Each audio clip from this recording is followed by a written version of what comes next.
नमस्कार प्यारे साथियों, मैं एचएम गुरु मंत्र इंस्टीट्यूट में फिर से आपका स्वागत करता हूं। जैसा कि आपको विदित है कि 12th क्लास के इम्पोर्टेंट डेरिवेशंस की सीरीज चल रही है। अभी लास्ट वीडियो में हमने आपको सिखाया सेल के आंतरिक प्रतिरोध, विद्युत भागबल व टर्मिनल विभवांतर में क्या संबंध होता है। आप पिछले 2 डेरिवेशन से देख पा रहे होंगे कि एक नियम जिसको आप ओम का नियम जानते हैं, ओम के नियम से जानते हैं, वो काफ़ी यूज होता है। तो आप इसको दिमाग में हर समय फिट रखेंगे। देखिए, यदि मैं अपने नए डेरिवेशन को शुरू करने से पहले एक सवाल आपके समक्ष प्रस्तुत करूं, तो आप मुझे उसका जवाब दीजिएगा। यदि यह एक प्रतिरोध है 5 ओम का, इसको यदि मैं 20 वोल्ट की बैटरी से कनेक्ट करा देता हूं, तो धारा का मान आप कहेंगे सर आई का वैल्यू V/R हो गया, और आप तुरंत कह देंगे 20/5 मतलब कि 4 एम्पियर की धारा बह रही होगी। आपने इस छोटी सी सर्किट में तुरंत ओम का नियम लगा दिया और धारा को प्राप्त कर लिया। लेकिन कई बार कुछ जो सर्किट हैं या कुछ परिपथ हैं, उनमें कई सारे प्रतिरोध हो जाते हैं, कई सारी बैटरियां हो जाती हैं, तब आपको ओम का नियम लगा पाना संभव नहीं होता। आपको काफ़ी समस्याएं आती हैं, काफ़ी समस्याओं का सामना करना पड़ता है। उसको अवॉइड करने के लिए, उसको बचने के लिए, उस समस्याओं पर निजात पाने के लिए वैज्ञानिक किरचॉफ आए और उन्होंने 2 प्यारे प्यारे खूबसूरत से नियम दिए, जिसकी सहायता से जटिल आप परिपथों को बहुत आसानी से सॉल्व कर सकते हैं। सबसे पहला जो वैज्ञानिक किरचॉफ ने परिपथ संबंधी नियम दिया, वो दिया था धारा संबंधी। तो प्रथम नियम किरचॉफ का 2 नियम है। सबसे पहले आप हेडिंग बना लेंगे प्रथम नियम, और ब्रैकेट में लिख सकते हैं धारा का या संधि का नियम, धारा संबंधी नियम।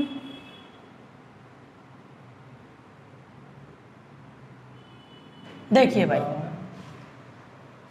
इस नियम के अनुसार वैज्ञानिक किरचॉफ क्या कहते हैं समझ लीजिए। मान के चलिए कि ये कई सारे चालक तार हैं और ये एक बिंदु पर आकर के मिल रहे हैं, और इनमें क्रम से किसी में I1, I2, I3, I4, I5 इस तरह से इसमें धाराएं बह रही हैं। तो किरचॉफ कहते हैं कि जहाँ पर ये मिल रही है उसे कहते हैं संधि बिंदु, है ना, जंक्शन कहते हैं। यहाँ पर सभी चालक तार क्या कर रहे हैं भैया, आकर के मिल रहे हैं, अर्थात इनमें जो बहने वाली धाराएं यहाँ पर आकर के मिलेंगी, इसे कहेंगे भैया संधि बिंदु। नियम क्या कहता है कि यदि कई सारे चालक तार आपको एक बिंदु पर मिलते दिखाई दे, तब संधि बिंदु पर धाराओं के बीजगणितीय योग का मान 0 होगा। इस संधि बिंदु पर धारा के बीजगणितीय योग का मान 0 होगा। अब आप सोच रहे होंगे कि सर ये बीजगणितीय योग क्या होता है, वो बता दीजिए। देखो भाई, बीजगणितीय योग होता है दिशा पर आधारित। यदि धारा की दिशा या किसी और पैरामीटर की दिशा एक दिशा में आ रही हो, जैसे कि मान के चलो ये एक दिशा में, यहाँ पर ये धारा I1 मान लो, यहाँ पर I2 मान लो, ये एक दिशा में जा रही है, मतलब ये इधर जा रही है, ये इधर जा रही है, मिलकर एक ही दिशा में मिल जाएंगी। तो ऐसी सूरत में बीजगणितीय योग दोनों का सिंपल आप क्या कर देंगे, जोड़ देंगे। यदि मान के चलो एक चालक तार में I1 ऐसे जा रही है, लेकिन दूसरे का तीर दूसरी दिशा में भाग रहा है, मतलब I2 विपरीत दिशा में भाग रही है, तब इनका बीजगणितीय योग हो जाएगा दोनों का अंतर। तो बीजगणितीय योग का मतलब होता है दिशा से। यदि एक दिशा में धारा या वोल्टेज लगे होंगे, आप दोनों को जोड़ देंगे। यदि विपरीत दिशा में होंगे तो आप दोनों को घटा देंगे। यही होता है क्या भैया, बीजगणितीय योग। तो प्रथम नियम क्या कहता है कि किसी परिपथ में संधि बिंदु पर मिलने वाली समस्त धाराओं का बीजगणितीय योग 0 होगा। बीजगणितीय योग के लिए अभी मैंने आपको बताया, ये I5 और कर लीजिए। यदि मान के चलिए इस संधि बिंदु पर मैं मान के चल रहा हूँ एक धारा, दो धारा, तीन धाराएं आ रही हैं, आने वाले को प्लस कर दे रहा हूँ भैया, क्योंकि एक ही दिशा में है, I1, I2, I3। और यदि इन धाराओं को हम देखें, I4, I5 और I6 ये दूर जा रही हैं, अर्थात इनकी दिशा विपरीत है। तो विपरीत के लिए मैंने आपको बताया माइनस चिन्ह का आप प्रयोग करेंगे। तो आप माइनस लगा करके भैया I4 माइनस के I5 और माइनस के आपके हो जाएंगे I6 का वैल्यू होने वाला है, बोलो कितना, 0। इस परिपथ के अनुसार यह होता है बीजगणितीय योग करने का तरीका। आप चाहें तो इसको प्लस कर लें, इसको माइनस कर लें, लेकिन पक्षांतर करने के बाद भी वही रिजल्ट रहने वाला है, तो आप इससे चिंतित बिल्कुल नहीं होंगे। तो सबसे पहले आप क्या करेंगे, इसका स्टेटमेंट लिखेंगे। क्या कहता है, किसी परिपथ में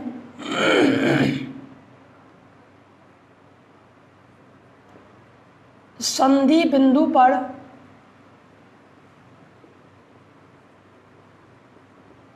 मिलने वाली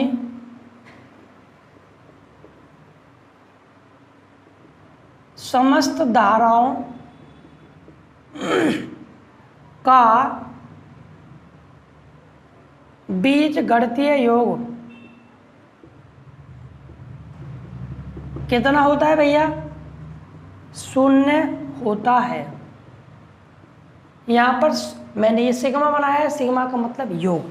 अब बीजगणितीय किया है तो इसलिए दिशा सहित ध्यान रखते हुए आप ये नहीं सोचेंगे सर ने योग बोला है तो सबको प्लस करेंगे, नहीं। जो विपरीत दिशा में भाग रही हैं उनको एक दूसरी दिशा वाला मतलब कि माइनस वाला साइन दे करके आप रिप्रेजेंट करेंगे। यहाँ तक ये बात सिद्ध हो गई, बात समझ में आ गई। आप इतना लिखने के पश्चात ये चित्र बनाएंगे और इस बात को लिख लेंगे।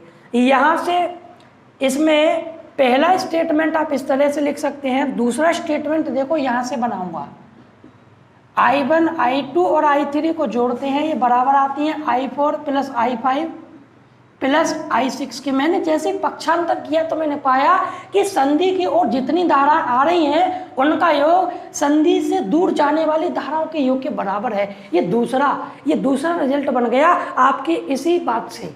तो आप दूसरा स्टेटमेंट इस तरह से लिख सकते हैं कि संधि पर आने वाली धाराओं के योग का मान संधि पर आने वाली धाराओं के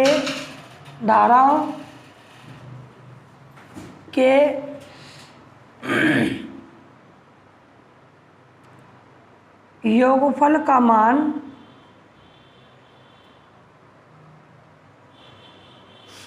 संधि से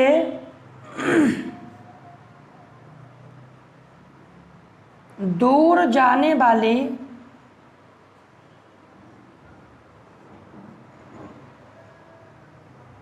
धाराओं के योग के बराबर होती है।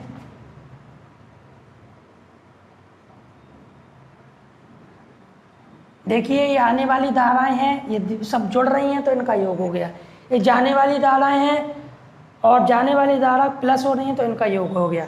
ये बात इस स्टेटमेंट पर लागू होती है, ये बात इस स्टेटमेंट पर लागू होती है और दोनों ही एक ही बात है। पहला नियम किरचॉफ का आपका संधि का या फिर धारा संबंधित नियम समाप्त हो गया है। और यहाँ पर जो परीक्षा में 1 नंबर में पूछे जाने वाला सवाल है जिसकी बारंबारता काफ़ी है कि पूछेगा किरचॉफ का प्रथम नियम या धारा संबंधित नियम किस संरक्षण पर आधारित है। तो आप देख रहे हैं इस संधि पर जितना आवेश आया उतना चला गया, अर्थात आवेश संरक्षण पर। संधि पर जितना आवेश आया धारा के कारण उतना ही चला गया, अर्थात आवेश ना बढ़ा ना घटा, इसका मतलब आवेश संरक्षित रहा। यह प्रथम नियम आवेश संरक्षण पर आधारित होता है। इसे पॉइंट बना के स्टार बना के आप लिख सकते हैं। प्रथम नियम समाप्त हुआ।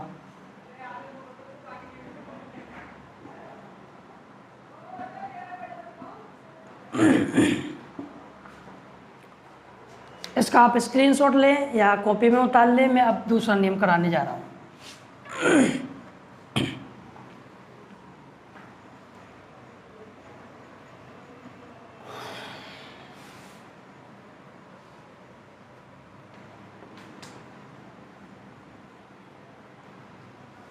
देखिए, जैसा कि मैंने आपको पहले बताया कि किरचॉफ ने दो नियम दिए थे। पहला धारा संबंधी, द्वितीय नियम जो है,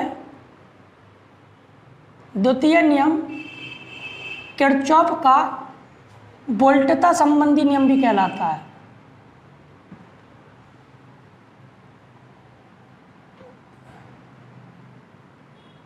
वोल्टता संबंधित नियम। देखिए भाई, मैंने आपसे पूछा था कि यदि किसी सर्किट में सिंपल एक प्रतिरोध लग रहा हो, एक बैटरी लग रही हो, यदि 20 वोल्ट की बैटरी हो, 8 ओम का प्रतिरोध हो, तो आप कह सकते हैं कि बहने वाली धारा I बराबर V अपॉन में R हो जाएगी। लेकिन मैं एक ऐसा जटिल परिपथ बनाऊंगा जहां पर आप कंफ्यूज हो जाएंगे कि ओम का नियम किस तरह से लगाएं।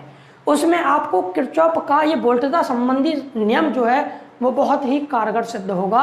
देखिए, डेमो के लिए या फिर कह लीजिए कि प्रदर्शन के लिए मैं एक सर्किट बनाऊंगा जिसमें क्या करूंगा, कई प्रतिरोध लूंगा और उस पर मैं उस वोल्टता संबंधी नियम को लागू करके दिखाऊंगा। सबसे पहले इसका स्टेटमेंट जानते क्या कहता है? कहता है, पहले स्टेटमेंट को आप लिख लेंगे या फिर स्क्रीनशॉट ले लेंगे, फिर उसका जब एप्लीकेशन लगाऊंगा, जब आपको उसको प्रैक्टिकली दिखाऊंगा तो आप समझ जाएंगे कि मैं कहना क्या चाह रहा हूं। किसी परिपथ के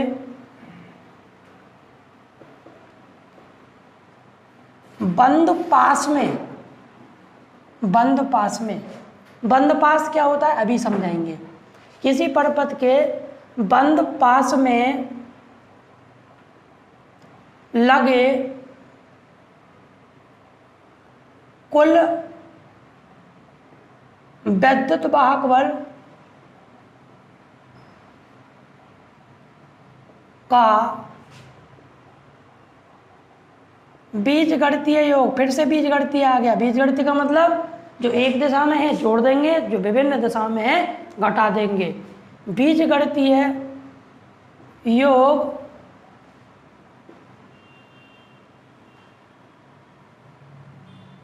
संबंधित धाराओं व संगत प्रतिरोध के गुणनफल के बीजगणितीय योग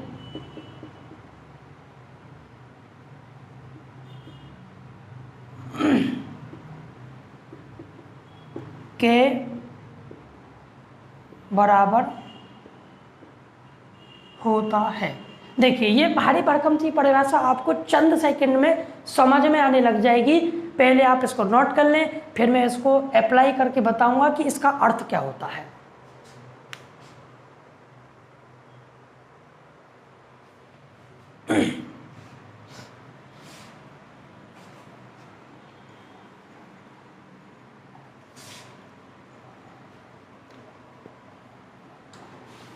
देखिए, इसको समझाने के लिए मैंने क्या काम किया, एक परिपथ लिया।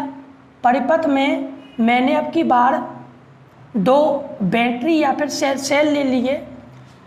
यहाँ पर एक प्रतिरोध R1, यहाँ पर दूसरा प्रतिरोध R2 और एक और प्रतिरोध ले लीजिए R3। यहाँ पर ये कंपल्सन नहीं है कि तुम कितने लोगे या कितने प्रतिरोध पर या कितनी बैटरी पर आप किरचॉफ का नियम प्रूव करके दिखाएंगे। आपका मन करे इसको ना लें, आपका मन करे इसको ना लें, आपका मन करे कि केवल एक पास वाले से आप प्रदर्शन कर सकते हैं। आपको मैं जटिलतम बता दे रहा हूं, इसी के आधार पर आप कोई सा भी सर्किट सॉल्व कर सकते हैं।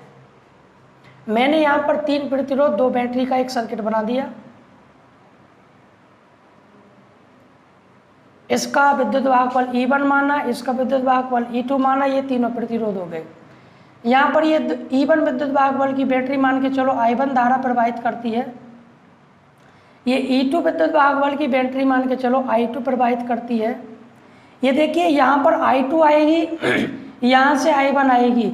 इस नोड पर, इस बिंदु पर यहाँ से I1 आया, यहाँ से I2 आया, दोनों मिलकर के कितनी हो जाएंगी, I1 और I2 हो जाएंगी। फिर क्या होगा, ये दोनों धाराएं मिलकर के R3 में गुजरेंगी। गुजरने के बाद में यहाँ पर क्या होगा, यहाँ पर I2 बट जाएगी, अपने रास्ते चली जाएगी, और I1 अपने रास्ते चली जाएगी। ये हो गया चित्र का जो मैपिंग करनी है। अब इसकी थ्योरी लिख लेते हैं। थ्योरी कैसे लिखेंगे,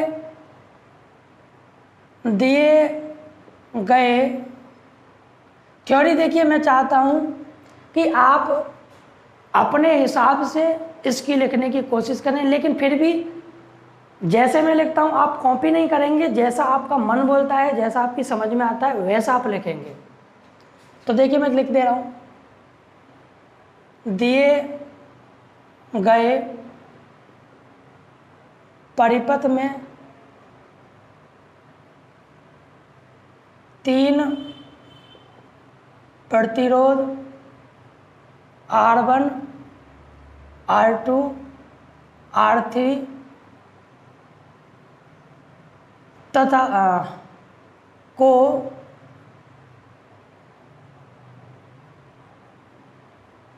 सेल E1 व E2 से, यहाँ पर आप कह सकते हैं चित्र की भांति, देखो काम को शॉर्ट कर दीजिए, चित्र की भांति संयोजित किया गया है। तब किरचॉफ का नियम क्या कह रहा है भैया, उसको प्रदर्शित करते हैं। तब किरचॉफ के नियम से, देखिए अब इस पूरे डेरिवेशन में या इस पूरे कहानी में कुछ नहीं बचा, और अब यकीन मानिए किरचॉफ के नियम पेपर में आप देख करके चौंक जाएंगे। इतनी बार आ चुके हैं कि आप ये देख करके हैरान हो जाएंगे कि इनमें ऐसा आखिर है क्या। है कुछ नहीं, क्योंकि बच्चों को इंटिमिडेटिंग लगते हैं, डरावने लगते हैं, और थोड़ा बच्चे इनसे बचने की कोशिश करते हैं। एक तो कारण यह हो गया। दूसरा कारण, इनका एप्लीकेशन बहुत अच्छा होता है, जटिल जटिल परिपथों को आप बहुत चुटकियों में सॉल्व कर लेते हैं। इसी के कारण यह सवाल किरचॉफ का प्रथम व द्वितीय नियम बहुत ही ज़्यादा इम्पोर्टेंट हो जाता है। इसके अलावा हम कई सारी जगह पर इनका एप्लीकेशन सीधा सीधा देखते हैं। चलिए इसको आगे सॉल्व करते हैं। देखो भाई, मैंने कहा कि जो विद्युत वाहक बलों का बीजगणितीय योग होगा, बीजगणितीय योग देखो घटाएंगे कि जोड़ेंगे वो बाद में देखेंगे, पहले लिखे ले रहे हैं E1 और E2। यहाँ पर आप देखें कि धारा ऐसे करके जाएगी, यहाँ से धारा ऐसे करके आएगी, तो ये अपने आप में धारा विपरीत हो गई। अब आप सोच रहे होंगे सर विपरीत, हमें तो समझ में नहीं आया विपरीत किस तरह से हो जाएगी। ये देखो, मैं यदि कहूँ कि एक तार में ऐसे करके दूसरी धारा ऐसे करके बह रही है, तो आप सीधा कहेंगे सर ये देखो इसका पॉइंट टू पॉइंट मिल रहा है, तो ये दोनों जुड़ जाएंगी, यहाँ पर सीधा सीधा आप कह सकते हैं। लेकिन एक ही तार में ऐसे एक ऐसे, दोनों के देखो यहाँ पर पॉइंट एक दूसरे को क्या कर रहे हैं, टारगेट करने लग रहे हैं, तो ये क्या हो जाएंगी भैया, यहाँ पर घट जाएंगी I1 माइनस I2। ये दोनों एक दूसरे के क्या हैं, विपरीत क्रम में है, क्योंकि हमें भी विद्युत वाहक बल देखना है भाई। विद्युत वाहक बल, एक बात बताओ, यदि मैं इसको ऐसे करके एक तार ऐसे करके बना दूं, कैसे भाई, ऐसे और दूसरा ऐसे, यही चित्र को मैंने ऐसे करके फोल्ड कर दिया, इसी तार को ऐसे करके फोल्ड कर दिया, तो ये वाला तार ऊपर की तरफ जाएगा, ये वाला तार वैसे का वैसे ही है, तब भी ये क्या होंगी, तब भी ये विपरीत दिशाओं में ही रहेंगे। अर्थात यहाँ पर E1 और E2 को क्या करना पड़ेगा, आपको घटाना पड़ेगा, क्योंकि हमें बीजगणितीय योग लेना है। अब बंद पास क्या होता है ये समझ लीजिए, जहां पर इनका आप नाम भी दे सकते हैं A B C D E F, जहां पर धारा का रोटेशन पूरा हो जाए। जैसे कि धारा देखो यहाँ से चलती हुई ऐसे करते हुई यहाँ आ जाएगी। यहाँ पर धारा का एक पूरा चक्र हो सकता है, तो इसको मैं कह सकता हूँ पास 1। यहाँ पर भी एक पूरा चक्र हो सकता है, इस हिस्से में इसको कहूँगा, बोलो क्या, पास 2। और किरचॉफ का नियम केवल और केवल बंद पास में लगता है, अर्थात आप ए सी डी बी, ए में सबसे पहले किरचॉफ का नियम लगा रहे हैं, है ना। तो यहाँ पर ऊपर लिखे हुए लेंगे, क्या लिखेंगे जरा देखें। देखो भाई, इस जुड़ने वाले को ऐसे भी देख सकते हैं आप, ये देखो अब जुड़ रहा है ये, है ना। यही चीज ऐसे फोल्ड करके कर देंगे तो तब भी क्या है, ये यहाँ पर जुड़ रही हैं। और अगर ये वाला चित्र, ये वाला एरो इधर आने लग रहा तो फिर क्या हो जाएंगी, ये घटने लग जाएंगी। अब यहाँ पे देखो, ये एरो यहाँ बनाओ, ये एरो यहाँ बनाओ, तो क्या करना पड़ेगा, विपरीत दिशा में घटानी पड़ेगी। आई होप ये बात आपको समझ में आ गई होगी। तो हम सबसे पहले जो कार्रवाई कर रहे हैं, किस पास में कर रहे हैं भैया, ए सी डी बी ए, क्योंकि किरचॉफ का नियम बंद पास में ही लगेगा।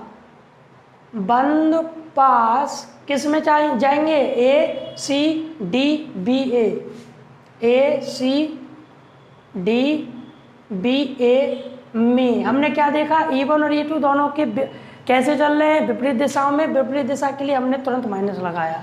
और यहाँ पर E का वैल्यू, E1 का वैल्यू क्या होगा भैया, I1 R1, और E2 का वैल्यू I2 R2। यहाँ पर समीकरण 1 बना दी। यहाँ पर न्यूमेरिकल्स में क्या करेगा, इसका E2 का वैल्यू देगा, E1 का वैल्यू देगा, R1 का वैल्यू देगा, R2 का वैल्यू देगा, I2 का वैल्यू देगा, I1 का पूछ लेगा। यहाँ आप समीकरण में रखेंगे, तुरंत से I1 का मान निकाल देंगे। यही होता है जटिलता को कम करने का फंडा, किरचॉफ के नियम का एप्लीकेशन।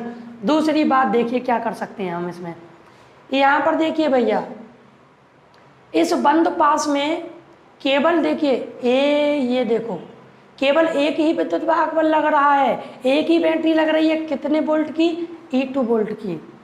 अब कहाँ, अब इसका क्या एप्लीकेशन है देखिए, समझ लीजिए।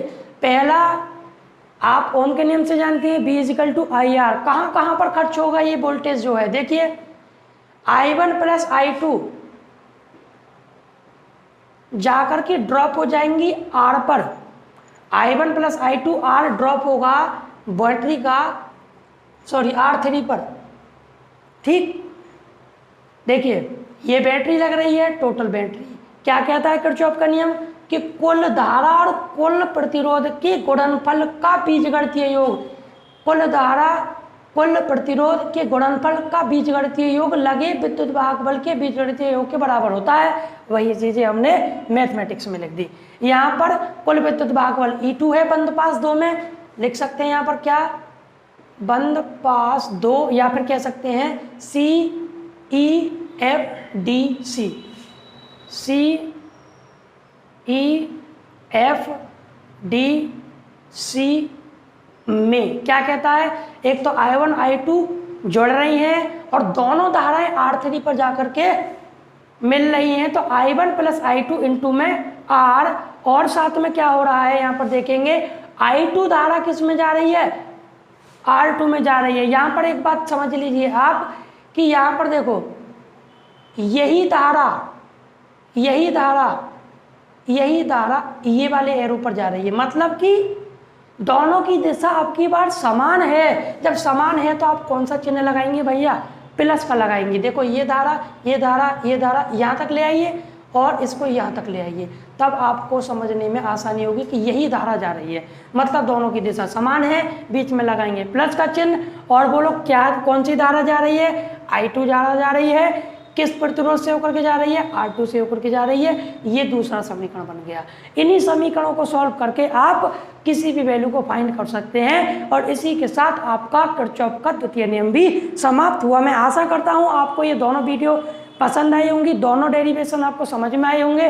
और यदि आपको सब कुछ अच्छा समझ में आ रहा है तो कृपया करके कमेंट करके बताएं। चैनल को ज़्यादा से ज़्यादा लाइक करें, सब्सक्राइब करें, और अपने दोस्तों में शेयर करना बिल्कुल ना भूलें। यदि कोई भी किसी भी प्रकार की त्रुटि आपको लगती है जो कि रीजनेबल है, ऑथेंटिक है, तो आप कमेंट करके बताएं, हम उस पर कार्य अवश्य करेंगे। गुरुमंत्र इंस्टीट्यूट से जुड़ने के लिए धन्यवाद। आपका दिन शुभ हो।